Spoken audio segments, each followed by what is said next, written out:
नमस्कार मित्रांनो, मी प्राध्यापक दीपक खंडागळे सर आपल्या युट्यूब चॅनलवर सर्वांचं स्वागत करत आहे. मित्रांनो, 23 मार्च 1931 आणि 23 मार्च 1931 संध्याकाळची वेळ होती. 3 तडफदार युवक फाशीच्या दिशेने जात होते.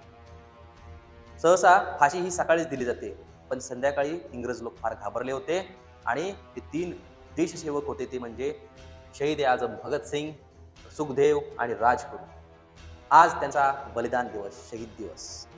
मित्रांनो, या ठिकाणी हा शहीद दिवस. तर ह्या 3 युवकांच्या मनामध्ये थोडीही भीती नव्हती. चेहऱ्यावर फक्त हसू होतं आणि हृदयामध्ये फक्त क्रांती जिवंत होती. आणि ही पावलं त्या ठिकाणी त्या फाशीच्या दिशेने जात होती. दिल से निकलेंगी मरकर भी ये मेरी उल्फत, मेरी मिट्टी भी खुशबू ए वफा लाएगी. मित्रांनो, अशा प्रकारे त्यांचं ही क्रांती आपल्या पूर्ण देशभर पसरत आहे. पण या ठिकाणी ही क्रांती खरंच पसरत आहे का? हे 3 क्रांतिकारक हे फक्त त्या ठिकाणी एक युवक नव्हते, तर भगतसिंग अफाट बुद्धिमत्ता असणारे, राजगुरूंची जी मनामध्ये असणारी जिद्द आणि सुखदेव यांचं नियोजनबद्ध असणारं त्यांच्या डोक्यामध्ये असणारे विचार. ज्या वयामध्ये आपण फक्त आपल्या करिअरचा विचार करतो ना, जे वय असतं 22 आणि 23 वय, त्यामध्ये फक्त करिअरचा विचार करतो, त्या वयामध्ये त्यांच्या मनामध्ये फक्त होतं इन्कलाब जिंदाबादचाच नारा फक्त होता त्यांच्या मनामध्ये. आणि तो नारा त्यांनी पूर्ण केला. मित्रांनो, ही क्रांती जिवंतच राहिली पाहिजे. त्यांनी फक्त सॉन्डरची हत्या केली नाही किंवा असेंब्लीमध्ये फक्त बॉम्ब टाकलेले नाही, त्यांनी या झोपलेल्या भारताला जागा करण्याचा प्रयत्न केला आहे. पण आज इतरत्र आपण बघितलं तर असं वाटतंय की अजून सुद्धा भारत झोपलेला आहे, कारण ह्या क्रांतीला तो विसरून गेला आहे. हा भारतातला युवक, तडफदार युवक आज झोपलेला आहे. इंस्टाग्रामवर रील्स ढकलत बसलाय, व्हॉट्सअप बघत बसलाय, फेसबुकवर नाही त्या पोस्ट टाकत बसलाय आणि जातीपातीमध्ये भांडण लावायचा प्रयत्न करत आहे. मित्रांनो, कुठे गेला हा क्रांतीचा नारा? कुठे आहेत आपण?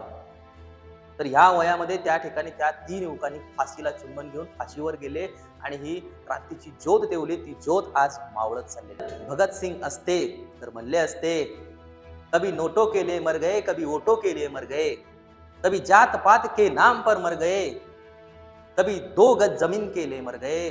अगर होते भगत सिंह तो सुखदेव को कहते, यार सुखदेव, हम किस कमीनों के लिए मर गए, हम किस कमीनों के लिए मर गए. मित्रांनो, ही क्रांती मनामध्ये आपल्या पेटली पाहिजे. ज्या वेळेस फासावर जात असताना, ज्या वेळेस जेलर आतमध्ये आला आणि जेलरनं म्हणला चला फाशीची वेळ झाल्या, त्यावेळेस भगतसिंगांचं एक वाक्य होतं. भगतसिंग त्या ठिकाणी फक्त पुस्तक वाचत बसले होते. पुस्तक होतं ते म्हणजे रशियन लेनिन. लेनिन हे क्रांतिकारक होते, त्या क्रांतिकारकाचं ते पुस्तक वाचत होते आणि शेवटचं पान राहिलं होतं. भगतसिंग त्यांना म्हणतात, थांबा जेलर साहेब, एक क्रांतिकारक दुसऱ्या क्रांतिकारकाला भेटायला चाललाय, शेवटचं पान वाचतो. आणि हसत त्या ठिकाणी फाशीच्या दिशेने निघून गेले. असे ते भगतसिंग होते. मनामध्ये जराही भीती नाही.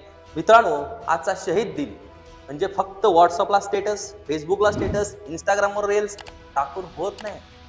त्यांनी जे काय क्रांतीसाठी त्यांनी केलेलं आहे, त्या गोष्टी आपण मनामधनं त्या ठिकाणी अवलंबल्या पाहिजेत आणि कोणताही अन्याय सहन केला नाही पाहिजे. ही क्रांती अशीच तेवत राहिली पाहिजे. मग यासाठी आपल्याला काय हातामध्ये बॉम्ब आणि बंदूक घेऊन जायचं नाही मित्रांनो. फक्त आपल्याकडे त्यांचे विचार जिवंत राहण्यासाठी, त्यांची क्रांती तेवत राहण्यासाठी फक्त एवढ्या गोष्टी करायच्या. ज्या ठिकाणी भ्रष्टाचार होतोय ना, त्या ठिकाणी त्या भ्रष्टाचाराचा वाटा फोडायचा, त्या भ्रष्टाचाराला नष्ट करायचं आहे. हीच खरी क्रांती असेल. ज्या ठिकाणी महिलांवर अन्याय, अत्याचार होतोय ना, त्या महिलेचा सन्मान करायचा, हीच खरी देशसेवा आहे. आणि आपल्याकडून ज्या गोष्टी चांगल्या करता येतील, इतरांना मदत करता येईल, समाजसेवा करता येईल, हे करत राहणं, हेच खरं या क्रांतिकारकांच्या विचारांना अभिवादन असणार आहे. मित्रांनो, अशीच क्रांती तेवत राहण्यासाठी आज आपल्या या व्हिडिओला लाईक करा आणि कमेंटमध्ये सर्वांनी त्या ठिकाणी लिहा, इन्कलाब जिंदाबाद, भारत माता की जय.